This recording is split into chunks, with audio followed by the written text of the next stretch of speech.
Hello everyone and welcome to the video, and today we're going to be talking about the Infinite Frost build. So essentially this is a build where you use two curved swords and you are able to infinitely apply the cold status effect to enemies. So the build is pretty awesome, and overall I had a lot of fun making it and using it. Before we get into the video, however, I would like to ask you guys to not only drop a sub to the channel, but to drop a like on the video if you found this build helpful. As well as another thing I wanted to mention was that if you guys want to see any specific builds in the future, you can just comment below. And if I see a build that I particularly like, I will use it, as well as if there is one that is very popular amongst everyone else, I will pick that one as well. But with that being said, let's get right into the video. So the first thing we always talk about when it comes to these build videos is the actual equipment of the builds. So for this build specifically, we are using two Beastman cold curved swords. As for the Ash of War that is on these, it really does not matter. I just have Bloodhound Step for a little bit more movement. And then in my offhand, I have the Sacred Dagger, which is just for the Golden Vow. And then I have the Golden Order Seal and the Carrion Regal Scepter. This is so I can cast my spells and incantations.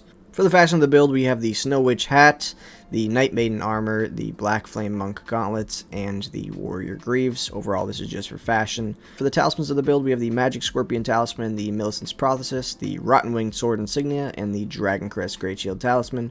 For our Flask of Wondrous Physic, we have the Magic Shroud and Cracked Tear and the Thorny Cracked Tear.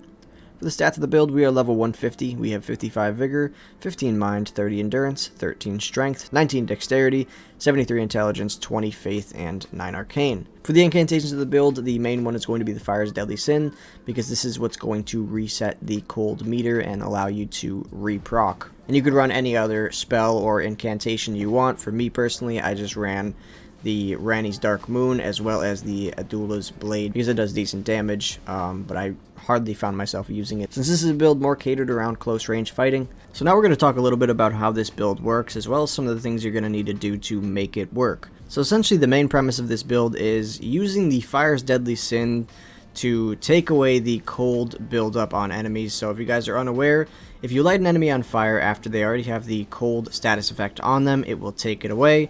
And since the Fire's Deadly Sin incantation actually lights you on fire and allows you to light anyone around you on fire for a small amount of damage, it immediately will take away that status effect and allow you to continuously reapply it. And since you're going to be using the curved swords, you're going to be able to continuously apply it. The only downside of this build would be the fact that you have to constantly have the Fire's Deadly Sin on your body, and honestly it does not last that long. So what you could do is you could swap out probably the Dragon Crest Great Shield Talisman for the Old Lord's Talisman, just to make your status effect last a little bit longer, and that would help you out if you were having a little bit of trouble with keeping it on during long boss fights. But essentially the damage is amazing for this build, and overall, like I said before, I had a lot of fun using it. So with that being said, that's pretty much it for today's video. Like I said, if you guys have any suggestions for any builds in the future, you can go ahead and comment them below, and whatever one I like the most, or whichever one gets the most likes, I will make that video.